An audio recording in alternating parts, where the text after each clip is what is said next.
What's going on, ladies and gentlemen? We are back again with NYC Meets Bama. I'm your host, Chris Merriman, with... Katarina. We are on another episode today. We're going to be bringing in... Katie. She is a fitness coach, and she does online fitness coaching and also nutritionist. So I have known Katie for over a year now. I was working with her for about 10 to 11 months, and she completely changed my entire life, but not only just the nutrition part, but also the mindset part and the fitness part all combined. So I was all in. I need to eat less and look smaller. I did not want to grow any muscle. I did not want to eat a lot. And she literally was like, Kat, you need to eat a lot to build muscle, and then you'll look like how you want to look. Is she going to call me fat? No. Like she needs to say, like, lay off the steak or something? But she completely changed my life, and I love her so much, so I can't wait to interview her. But before that, we're going to do a little recap. What did we do this last week? I know we watched Suits last night. Is anybody else caught up with that? I didn't know the whole, what is it, princess or queen, or who's the whole involvement there? Oh, yeah. The main character, what's her name? Great question. Why am I blanking? Rachel? Rachel, yes. Good Lord, okay. Rachel is I'm pretty sure, like, royalty. So everyone's kind of freaking out about that because... like King Edward or something? Prince Edward? Something like that. Wow. We are really bad at We should have thought about this before we started talking because this is looking rough. Anyways, go watch Suits. So we've been spending, like, every night binging Suits. And then right when he turns it off, I'm like, why do you have to turn it off? It was getting so good. He's like, it's 11 o'clock. We need to go to bed. But we've been binging that with everyone else in the world. And I have been working on my social media as well, doing some research on how things actually work on, like, Instagram Reels. And I am really excited because I've been creating, like, a template of how to organize it. So I think that'd be useful, and I will share that eventually with you guys, but it's in the works right now. Ooh. Yeah, we've been doing a lot of real estate transactions. So, like, we're closing one or two right now. So if you notice me looking down because I'm staring at my phone, trying to make sure the wire goes through, waiting for a confirmation to come back. Other than that, we've been working on SOPs in the business, moving forward, and then trying not to let Suits consume my life. Yeah, that too. But yeah, so let's get into the interview, and I'm so excited. Thanks, guys. Hi, everyone. Welcome back. And now we have our guest, Katie, who is a fitness coach, vegan, and she's going to get into all the nitty-gritty about fitness coaching and also veganism. And why I'm still fat. Okay, Chris. Welcome, Katie. Hi. All right, so let's get into it. I just want you to start off by telling us a little bit about you, how you got into veganism, and then how you got into fitness coaching. All right. So I feel like where do I even start here? So in terms of where I got into veganism, so I stopped eating meat when I was 9 years old. I just like randomly one day was like, Mom, I think that eating animals is mean, so I'm just gonna not do that. And she definitely thought it was a phase. But I stuck with it for a really long time. And all through the time that I was vegetarian, from until I went vegan, which is when I was 19, I always basically swore that I would never be vegan. But when I was vegetarian, I kind of like adapted to a lot of really unhealthy eating habits. Like I was straight up eating like shit car. Are we allowed to swear on this podcast? Absolutely. How do you eat bad diet whenever you're a vegetarian? Like, what is the bad? You would be surprised. Like I pretty much only ate like mac and cheese and pizza and chips and like all the convenience foods that you normally eat that like doesn't have meat in it. Like just really easy. Like you can pretty much go anywhere and get whatever you want, but like without meat. Like I could go to like Burger King and like a veggie burger. Or like I Yeah. could have French fries literally everywhere I went. And I can have French fries as a vegan too. But like I literally didn't eat vegetables. Like my mom made jokes about it all the time. But through time, I ended up gaining like a bunch of weight because I pretty much ate like crap and I made jokes about like not exercising. I was like, I'm here for a good time, not a long time, that kind of a thing. So by like my senior year of high school, I gained like 40 or 50 pounds and like prom was coming and graduation was coming. And every dress I put on was literally like nothing fit the way I wanted to. Like I felt like I didn't recognize like the body that I was in. And after seeing my graduation pictures, like I had double chins in all of my pictures. I wanted to wear a white dress, and I looked at myself and I was like, oh my God, I feel like I look like a beluga whale. So I kind of dove headfirst into fitness. But when I got into fitness, there were and at the time I was just vegetarian. A lot of the trainers and fitness people that I talked to, like, basically told me that I had to eat meat. So I almost did that, but I ended up going vegan instead after finding like a vegan bodybuilder online. And I was like, oh, I'll just go this route. And I didn't even think it was going to last that long, but I was already vegetarian for the animals. And once you learn why people are vegan for the animals, even if you go vegan for like health or another reason, like you can't not know it. Like it's just out there. So I just wanted to get like super educated and learn more, and I just fell in love with the whole process. And yeah, that's kind of how I got into fitness coaching. Wow. So did you always know you wanted to be a coach, or did it kind of evolve into that? I absolutely never ever thought I would be a fitness coach. Like my high school gym teachers would laugh in your face, and I think some of them follow me on Instagram. um, I think when I was younger, like I wanted to be a musician. That's like kind of what my family would do. And I played a lot of instruments. And then when I was in high school, I actually went to school for hairdressing and cosmetology, which I really loved. Like I loved the creative aspect. I worked in a salon for years. I got my license before I graduated. And I actually ended up moving to LA, and I went to school in Hollywood for special effects makeup. And honestly, like that's what I thought I was going to do. And in the midst of that, like I was kind of like, working out and doing the things, but I thought, I was going to be like a special effects makeup artist, and I loved it. I was good at it, but it kind of got to a point where it didn't feel aligned, and I was feeling very aligned with fitness. So I just kind of, after spending a shit ton of money on going to school for special effects makeup and living in LA, I was like, oh, I'm going to do this instead. Awesome. Wow. So if you took me on as a client, do I have to then have a vegan diet? Is that how that works? So for my clients, a majority of them, I would say, already come to me vegan because like there's just different kind of ways to go about fitness when you're vegan. Like a lot of people I work with like are vegan for the animals, so they're probably eating a bunch of vegan junk food, so like having like Beyond Burgers and fries or frozen foods or like super low protein, and they want to learn how to optimize a vegan diet while still being able to like pursue their fitness goals. However, I also have clients who are like either not vegan or transition, like, but they're transitioning to vegetarian or wanting to overall eat more plant-based. So they're not always all vegan to start, but it's like the direction we kind of head in because I'm super passionate about veganism and like how I feel about animals. And that's the only information I feel like aligned with sharing. So how do you balance out those macros? Like, how do you get enough protein in and stuff to make a diet plan for someone that's doing this much intensive workout? Yeah. So what's really cool is that, and like kind of fun is that for the most part, macros for a vegan is not really going to be much different than macros for a non-vegan. And there's some like more sciencey stuff maybe I could go into, but like essentially it's the same. Like the ratios, like how much protein you're eating per pound of, body weight or lean body mass.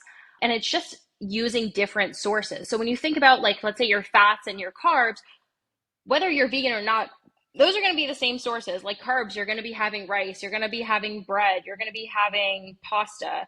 And then fats, you've got avocados and peanut butter and almond butter and nuts and seeds and all those things. And then for the protein aspect, there's so many different kinds of proteins, and you just will use those in place of anything else. So if you were going to have, let's say like, the bro meal to build muscle and do things in the gym is going to be like chicken, rice, and broccoli. So for a vegan, that might be tofu, rice, and broccoli, or like they have vegan chicken and rice and broccoli. Okay. How much tofu does it make to equal the same weight, though? Is it like this size chicken breast equals this much tofu? Like, do I got to eat 7 pounds of food then, or? No, not necessarily. So there's different kinds of tofus. There's super soft tofu, and like the denser the tofu, like the more protein density it has. So the most protein dense tofu is is super firm tofu, which is pretty much the only tofu that I eat just because like I don't want to be eating like a massive amount of food. But I mean, it's not really, I'm thinking like, so 4 ounces, I don't really know like non-vegan protein macros, but I think like what 4 ounces of chicken is like what, 24 grams of protein? Do you Yeah, guys on the know? high side, yeah. Yeah, so between 20 and Yeah, 24. Yeah. that's it. 4 ounces of super firm tofu is about 20 grams of protein. So it's very similar. Cool beans. Yeah, see, Got it. I didn't know what tofu is, so this is all new to me. Yeah. So he's new. It's okay. So, in terms of how you organize your clients and everything, what softwares and stuff do you use to actually facilitate being a fitness coach? Yeah, so there's like a lot of different like I guess tools that I use. The main platform that I use like software wise for my clients is an app called Trainerize. And I've used other apps in the past and they all have kind of different different pros and cons. But I know that with Trainerize, what's really nice is like everybody, of course, gets like customized workouts. So you can plan those accordingly and you can also like schedule out progressions within a training program. There's also habit tracking. You can connect MyFitnessPal so you can actually see the food that you're eating. So what's cool is that it's like an all-in-one app because I know like so many people like to have like everything in one spot. I also use software called Chronometer, and it's a food tracking app just like MyFitnessPal.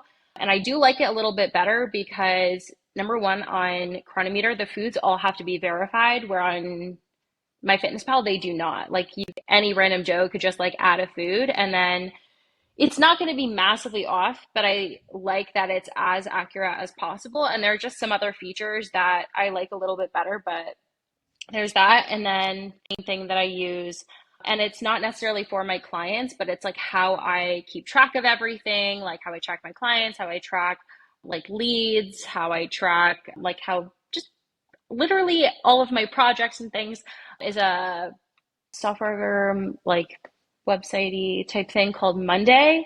Yeah, yeah. We call it a Yeah. CRM. Yeah, CRM. Okay, yeah. So I use Monday for pretty much everything, and it's really nice because it attaches to like my Google Calendar and my schedule and like my contact. So I like having everything organized. And I know that when I first got started in my business, like everything was all fucking over the place. And I was like, oh my God, now this person's like commitment is up. So I have to, get on a call, or it'd be like 2 weeks later. I'd be like, ah, shit. So having systems, like a combination of like having Trainerize and like having everybody organized within there, and then having Monday on my end so I can stay organized, I feel like has been really helpful. So having kind of the two ends of it. Yeah. So, where would you think you get most of your clients from? Instagram, events that you go to, just people talking? Absolutely Instagram. Like Instagram has always been my jam. I started my like the Instagram that I have now used to be called Vegan Meals for Muscles. I and it was literally just like a little food blog. I'd post what I was doing. It was like literally almost never photos of me. It was literally just like the food, and I would do like talking on my story, and I built up a couple thousand followers, which I felt really proud of because it was literally just a hobby. And Instagram has just, I feel like, been the best platform for me to like really show what I stand. I felt like I kind of joined the TikTok game kind of late, so that's kind of like building still and learning how to, because the posting is very different. But honestly, since moving to Austin, vegan community here is so good. I volunteer at a farm sanctuary every week, and I've gotten a whole bunch of clients just like from other volunteers at the farm, just because like we're all there for a similar purpose for the animals. So I think that like location wise has been really, really great for my business as well. Like I can go out to like a vegan restaurant, I'm like, oh hey, like I'm a vegan fitness coach. They're like, that's amazing. I need to lose weight. I'm like, amazing. Wow. Yeah. I mean, I think social media definitely plays a toll on like different businesses, and I think for you, you've definitely taken advantage of that for a really long time. I remember when I met you at a gym, and I met you for like less than 5 minutes, and then I went on your Instagram, and I was like, oh my God, I have to know this girl. I love What's your that. updated Instagram right now? What's the name of it? It's Katie Coaches Vegan. Katie Coaches Vegan. What Yeah, all it's do you super do at the easy. farm there inside Austin? So it's an animal sanctuary. So basically, all of the animals are like for people don't know, who know what like the difference between a farm and a sanctuary. It's basically rescued farm animals. So if animals were like going to be sent to slaughter or were in a Yeah. bad situation, maybe they were at an auction and or like there's just like a lot of different situations, and the farm just takes them in and like gives them the best life possible. So my job is when I first started, I was just doing like random farm chores, like picking up sticks and poop and whatever. But I've been there for a long time and I go every week. So every Tuesday, I go out and I feed pretty much all the animals with my friend. And I think there's over 100 animals at the farm now. So we feed over 100 animals on Tuesdays. Wow. Aw, that's really That's awesome. nice. Yeah. So, in the beginning of this, when I emailed you about being on the podcast, I asked you what is one question that you would want to be asked if you came on the podcast, and you said, what is the best part of being a entrepreneur? So, what is your answer? Okay. Honestly, it is literally just creating everything that you do. Like you just get to create, like everything that is in your life happens because you said it did. And that doesn't necessarily mean if you're not an entrepreneur, you can't do that. Like you have free reign. But what I love about my life is that everything that I have, I created. Like the business that I have, like all those ideas, like they came from my brain. Like I made this a business and now it is like my only job. I created like my friendship circles because of like most of my friends are fitness coaches. And if they're not, they're vegan or they're healthy or like and like so like it's my community and the like I just moved into my own apartment for the first time, and honestly this is something that I didn't think I was going to be able to do for a long time. Like I always thought that that was way far ahead, it was going to be way too expensive. And what's cool about being an entrepreneur is even though it is it can be extremely difficult. Like I've been through like the freaking worst ever days and feelings of failure and all the different things, but like the best part is that you just get to keep creating your life and choosing what you want to choose rather than like what other people do for you or like what, you know, life has an offer in other ways. Like if you have a job somewhere else, I've been able to like move across the country and have amazing friends and have a business and have my own apartment and just do everything I want to do. So Have nothing it's holding you back. there's literally nothing. Like the only Yeah. thing is you, and you just like kind of keep investing in yourself and keep taking risks, which is like, I honestly feel like if anybody ever wants to start a business, like the biggest thing you need to know is like you have to fucking take risks. And then it just gets better. Like you just keep going. So Yeah, that's like the best you part. transitioning from like your family's perspective and stuff. Like they were seeing you go and do all the makeup and going to Cali and everything. Then you transition to fitness coach, and then made it to Austin. Like, how does your family see, or how did they look at you whenever you first started this journey? It was tough, honestly. Like my parents were always supportive, but especially I think with my dad, I always felt like he was like one step behind me. So when I wanted to like go into hairdressing, he was like, don't go into hairdressing. But then once I was in hairdressing, he was like, oh, like you should go to college for business because my parents are teachers. They were like, you got to go to college. And I just didn't want to do Mm-hmm. that. So that was already like, I was already kind of like going the other way. So he's like, oh, go to college for business. And I was like, no, I'm not going to do that. And then I was like, okay, well, I'm going to go to school for makeup. He's like, okay, so that's kind of after school. We can do that. And then I stopped doing that. And it was always like he was one step behind me. So when I was starting my business, they were talking about what I was doing before this, which was nannying, which was like that in between COVID job. And I was like, no, no, no. And then my mom was like, well, what if it doesn't work out? Like, what's your plan B? I was like, Mom, there is no plan B. There is no plan B. There cannot be a plan B. Because then it gives me the option to like not go all on myself. And Yep. people who don't go all in, like they just don't succeed. Yep. I feel like, so I just started being an entrepreneur as well. So I quit my job and now full time doing this. And everyone has been asking me, okay, what are you going to do next? Like, when this doesn't work out, what are you going to do? They automatically assume I'm going to fail at some point and don't think I'm going to get back up. And that's like the thing with entrepreneurship. You have to get back up. You have to keep going, because if you give yourself that out, like you said, you're never going to succeed and do the thing that you actually wanted to do.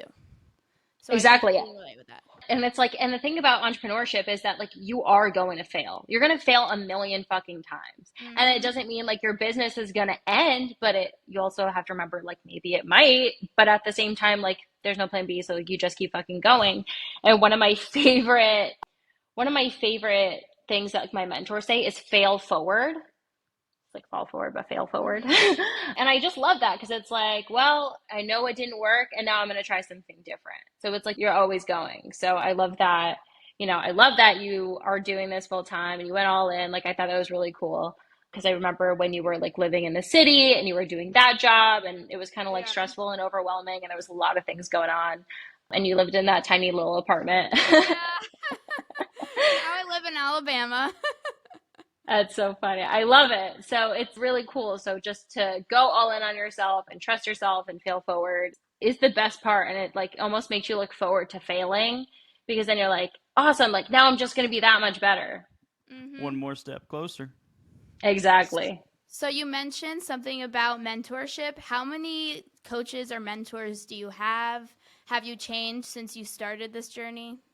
Yeah. So when I first started, my first business mentor, I actually knew him like he was a trainer at, the gym we used to go to, Katarina. The egg. And yeah. So he was a trainer there like years ago. And like I had seen him, I never really talked to him, I followed him on Instagram and he ended up doing like business coaching. He was a successful online coach. So I worked with him and it did get me to like a good certain point, but if I'm being very honest, I ended up moving in with him and his brother and their friend in Colombia. Like he randomly was like, "Y'all want to?" He's like, "Anybody want to go to Colombia?" And I was like, "Yes." So I was like, "Yeah, sure. Like, let's just go. Let's just do all that." And so it ended up just getting to a point where my business was kind of getting ahead of like what he was teaching. And even though his business was still like more successful than mine was, he'd been in it for much longer. I was like, you know what? I think I need to find a new mentor.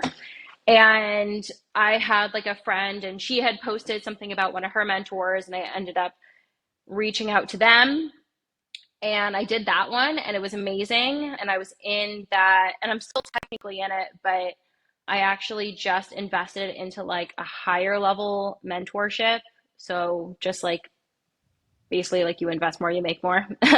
So I'm in the same, so I was in that other program for about like a year and a half. And the past 2 months or so, I've been in the newer, higher level program. So, Cool. So are these I, strictly just business related or is it like mental health, mindset?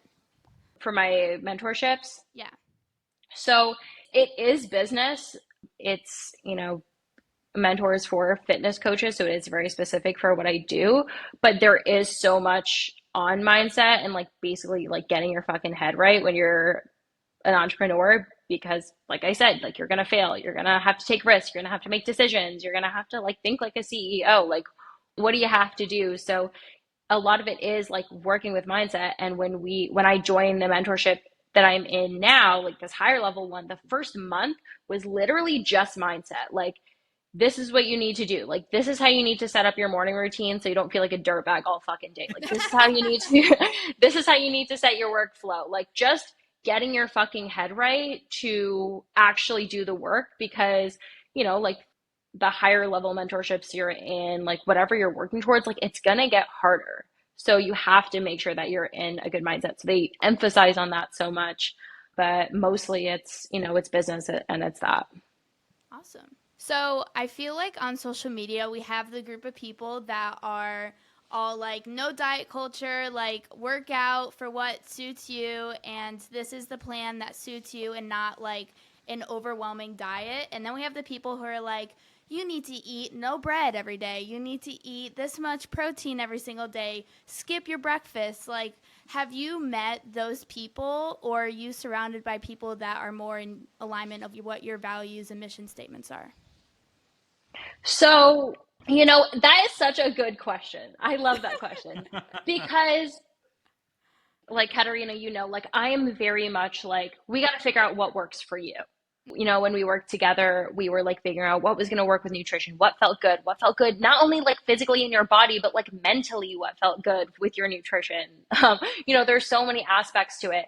So there is that side of me, like as a coach. And of course, like I've met coaches who are like super hardcore and you can't do that. And like, yeah, there's like the kind of diet culture side of like, you can't eat bread. And I will say most of the coaches that I know are not like that. However, as I become like more of a high level coach, I mean, like my values are still the same and in figuring out what works for everybody. But at the end of the day, as a fitness coach, like you got to do what you got to fucking do. And if you need to be like eating less to hit a certain goal, like I'm not asking you to starve, I'm not asking you to cut out food groups, but like the other piece of like the anti-diet culture is that you can do whatever you want. And and as much as I want to say, yes, I do whatever you want and like work out and feel good, when you have goals, you have to be disciplined. So like there's that side of that too. And honestly, finding the balance as a coach it's hard. It's like sometimes you just want to be like, do your shit and like follow the fucking plan. Like that's what you have to do. And then there's the other side of it, remembering that like my clients are humans. I'm a human. We make mistakes. We have past like habits and patterns and everything to work around. So it's more so like I don't really meet too many people that are like, you can't have carbs, you can't have bread. But it's honestly mostly like the clients that come in like that. They are the ones that think they can't eat bread. They are the ones that they can't have sugar. And I'm like, yeah, like let's have some fucking fruit like every day because it tastes good. Like from my workout, I had a peanut butter and jelly sandwich on fucking white bread. Like, whatever. It doesn't matter.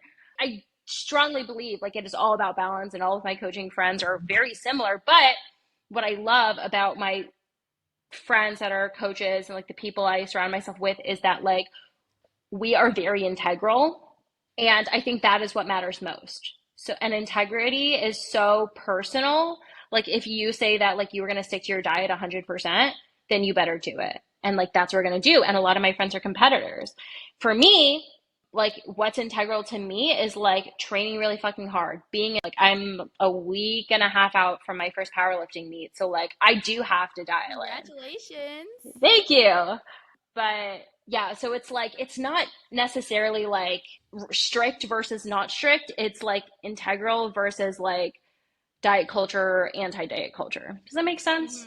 I know that was kind of loaded. I don't know if you expected that, but it's one of my favorite things. That was great. So, next thing that I'm interested in knowing is I feel like as an entrepreneur, especially a coach, you constantly have to be there for your clients. And if they text you like, I need help with this, you answer whatever you have to do. So, with that much work and pressure on you, how do you deal with burnout, and how do you deal with the overwhelming stress that's on your shoulders constantly? That's a good one. So, honestly, I love what I do. And I feel like over time, I have found balance of like what works and what doesn't. And I don't really believe in work-life balance. Like I run a fucking business. I work 24 fucking 7. But when it comes to like, and over the past 2, 3 months or so, I've really found a system that works really well. So I would say like the number one thing that keeps me from being burnt out is like number one, setting boundaries. Like that is huge because I used to like let people message me all the time. I was working every single day. And even if it was like a half day or wasn't all day or was like kind of randomly on my off day, like I didn't have any boundaries. Like that was the number one thing that probably made me feel burnt out and stressed. So like the boundaries and like setting the expectations of like, hey, I don't answer messages on Saturdays. I will look at our Instagram group chat, but besides that, like don't expect a message back.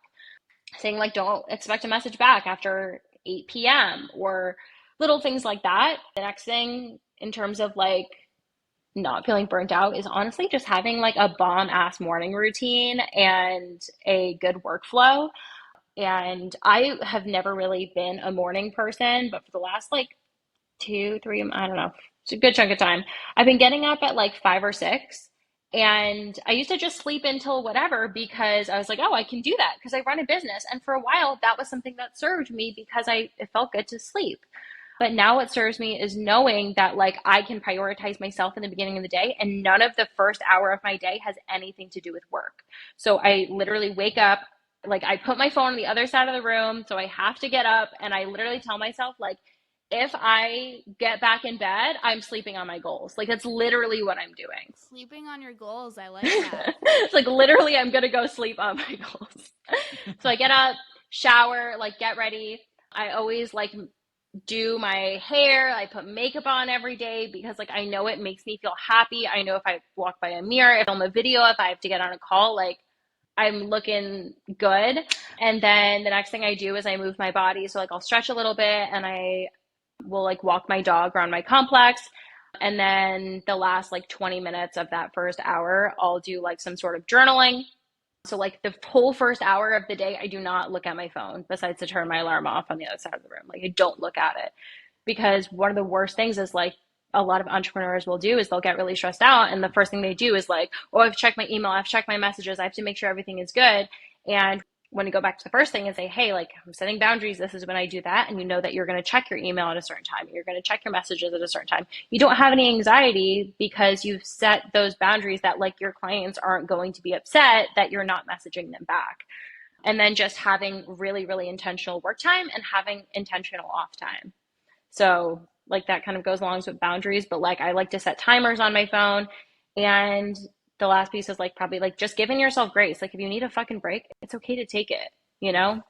Your business isn't going to burn down. You're just like, oh, you know, well, like yesterday I volunteered at the sanctuary and usually come home, shower, work right away.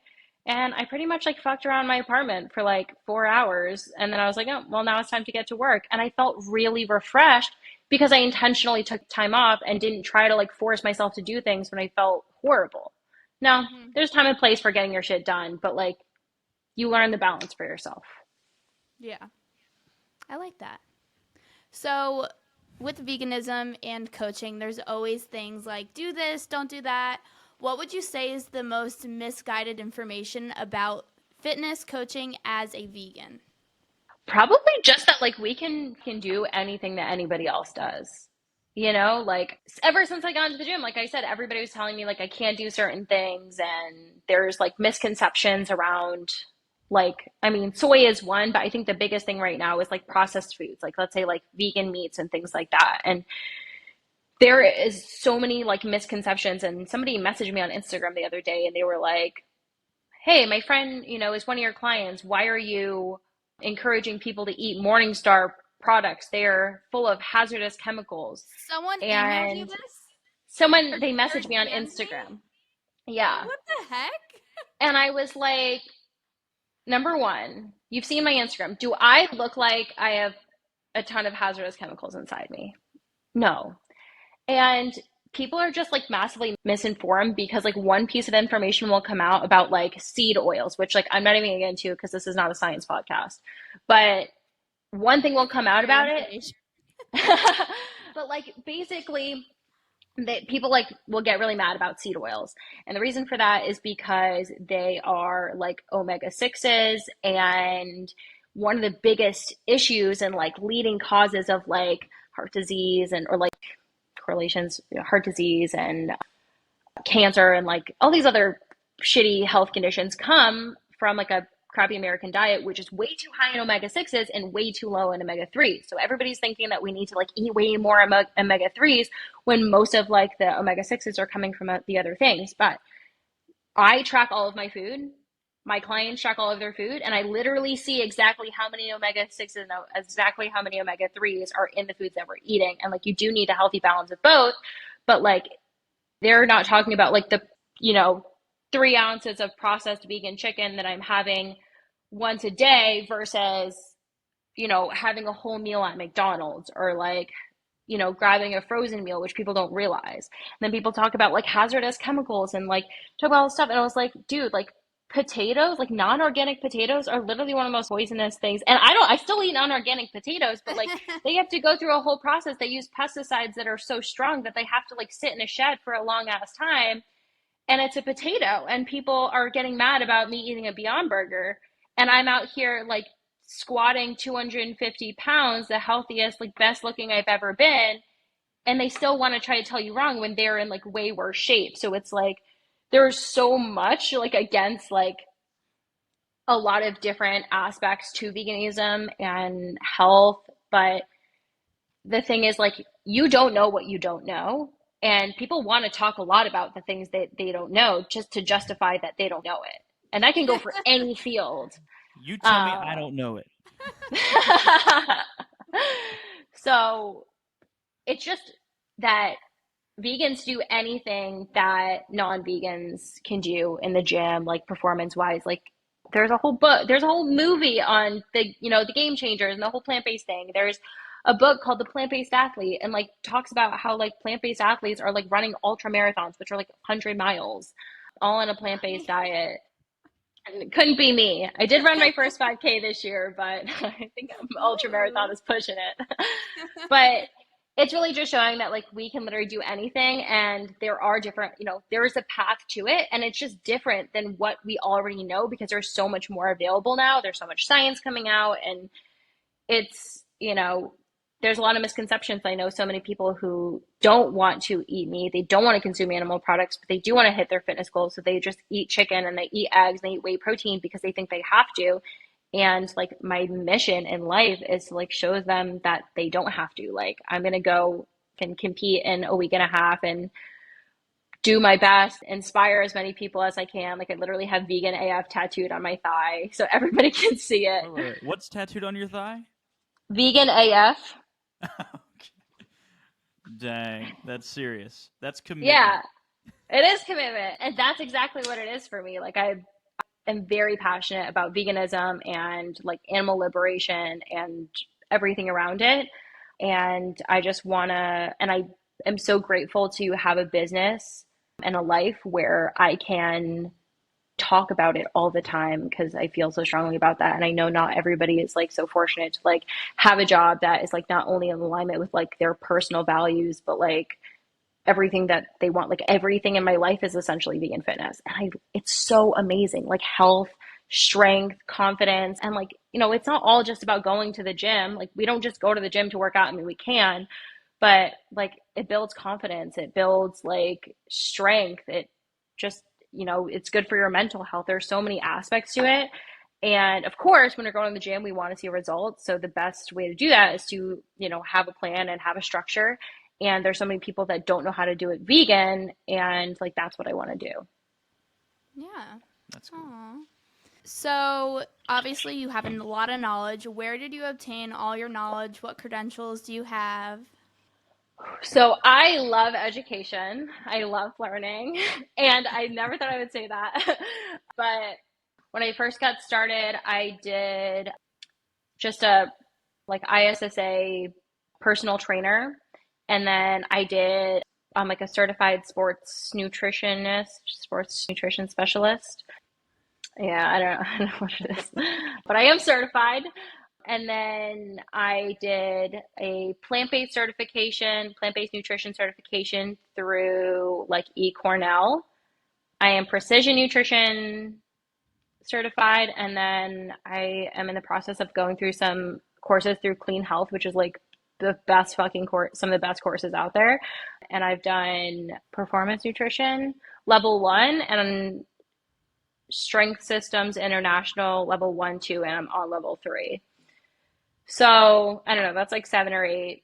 And then honestly, there's no more. I don't think so. But it's also like just like learning through life experience. Like I go to the grocery store and I look at a package and I'm like, okay, I'm looking at this protein.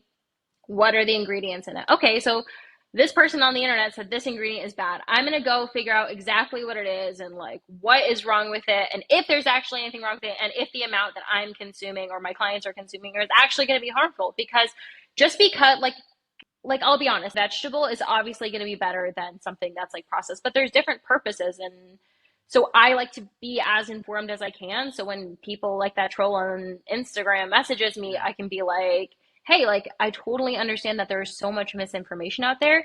Like, would you mind if I sent you a study to explain this? Because, people, and then people want to prove you wrong. And then you're just like, okay, can you show me a study? And then they send you like a New York Times article. And I'm like, okay. So I love finding the best information because obviously like I want to put all of that out there to show people what's possible. And yeah, so I like learning and reading, and I like love learning about like mental health and habits because I used to have really shitty habits and really shitty mental health. So just always investing in my education is something that's really important to me. Do you read books? I do read books, and I didn't for a long time. So I really love like personal development books. That's probably like my favorite because I can like actively use those tools. And sometimes I'll reread them. Like I read Atomic Habits last year when I was doing 75 Hard. And I just picked it up again because I was like, you know what? Like so much has changed in my life. I'm sure there are things I forgot and I can just go back and read that. I read The 5 a.m. Club. I read, looking at Oh, my is little that good? bookshelf, The 5 Is a.m. that Club. helpful? Yeah. It wasn't my favorite. It wasn't bad. And I think that it teaches a lot. And they do teach like a method of like your morning routine, which I would say mine is kind of similar maybe to what they teach. It's like called like the 20-20-20 method.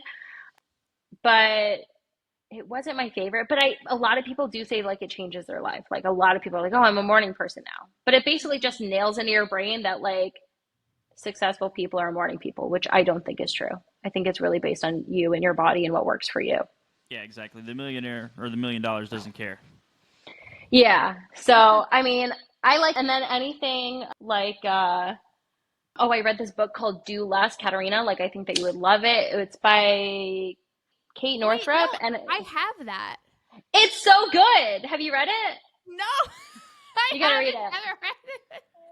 Is it like about systems and processes No, or something, or what? it's about like how doing less is basically a way to improve your life, right?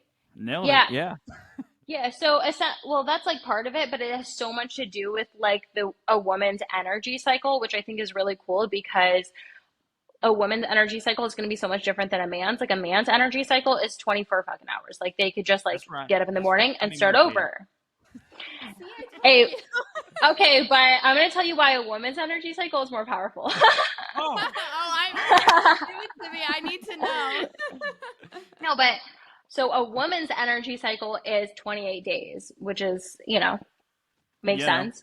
And there's different like phases of that cycle where you can prioritize different kinds of work. So like, Mhm. when you're like menstruating, you feel like a shitbag and you don't want to be social, and there's a reason for that. So during that, like you're just doing quite kind of behind the scenes work. And then maybe when you're ovulating, you're like getting on fucking sales calls and crushing it as a businesswoman. Like there's different phases for everything. And if Have you're you read able to In the like, Flow?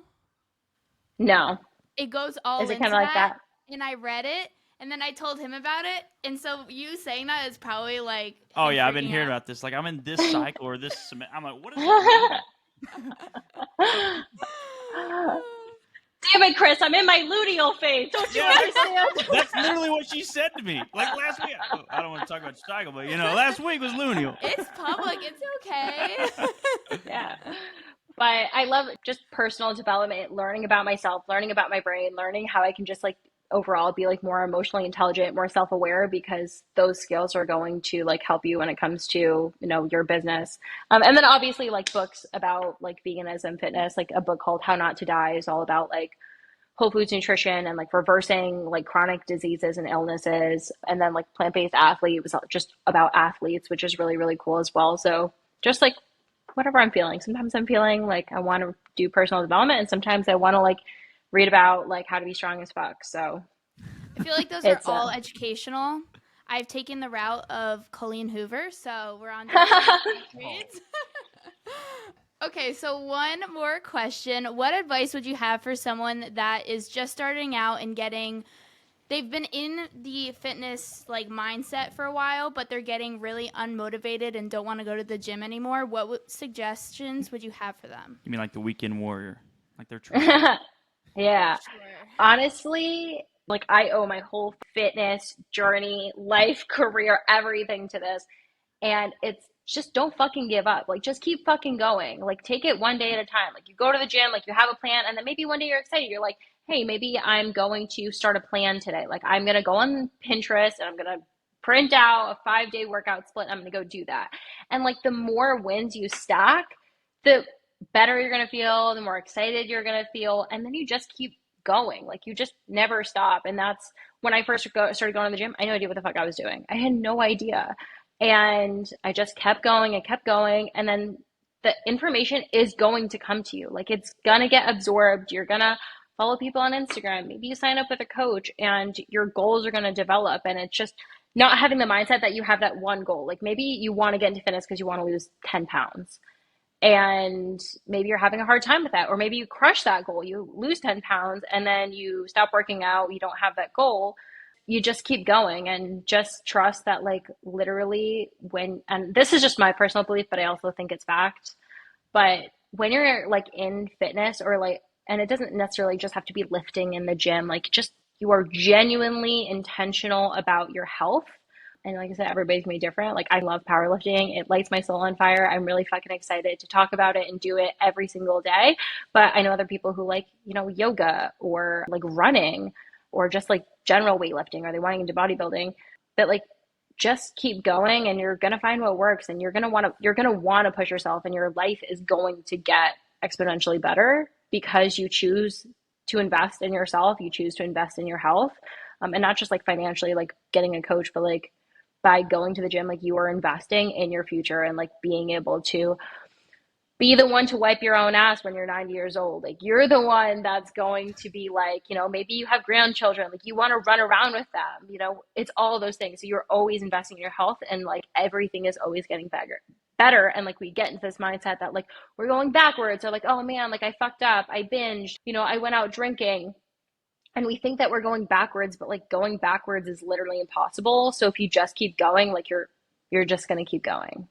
So yeah. Like, it's not like super tactical, like, just stay disciplined and do the thing. It's like, just keep fucking going, and you're going to fuck up. You're going to mess up. Can't tell you how many, in quotes, setbacks I had, or things I felt like I was moving backwards. But like, everything that I did in my fitness journey for the last 5 years, from like when I started and I was just fucking around and like flailing my legs around at the gym and like kicking around on Stairmasters, to being a competitive powerlifter, like, you just keep fucking going. I like that. Thank you so much. It was great catching up with you and knowing all about your business and sharing you with all our listeners. Where can everyone find you? Probably best place to find me is going to be on Instagram at Katie Coaches Vegan. Obviously, we're trying to build the TikTok up. That's also Katie Coaches Vegan. Facebook, my name is Katie Chetcuti. Show notes. All her links will be in the show notes, so don't worry about it. Yeah, I was trying to spell it out. I was like, Chetcuti. Yeah. And then I have a website if you have any questions about like vegan coaching, what I do. I also have a free vegan fitness and nutrition guide that goes over like macros and training and like pretty much everything you need to like get started. So just like a free resource if anybody is literally even just interested at all. But yeah, I think that's it. Also, like in Austin, Texas, I'm around. Yeah, that's it. Okay, well, thank you so much. Hopefully we get to talk to you soon, and enjoy the rest of your day. Have fun. Absolutely, guys. Firm tofu and see what it tastes like. I will let you know. Yeah. I'll make super firm. My mistake. It's good. She knows. It's the good stuff. Katarina knows. All right. Thanks, Katie. Talk to you soon. All right, guys. Bye. Bye. All right, everyone, thank you so much for listening in on this week's episode. So follow along with us on our TikTok, YouTube, and Instagram at NYC Meets Bama, and we will come back with a new episode next week with a new guest. See you next time. Bye, guys. See ya.